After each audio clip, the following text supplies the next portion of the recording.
Good morning guys.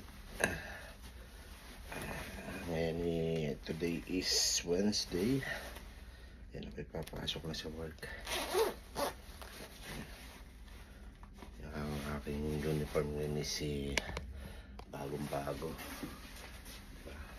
Let's go yung aking uniform. Dahil inisyo na kami ng bago. Gagamitin ko na. Kasi yung aking uniform nakita nyo itong aking lumang uniform guys. So, tadaan! Sobrang dumi na. Kaya ayan,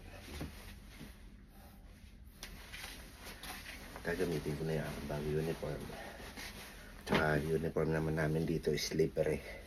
Kaya ayan, gamitin, di ba? Kaya naman sa company baka sabihin in-issuean kayo hindi kayo binigyan, in-issuean kayo hindi nyo ginagamit.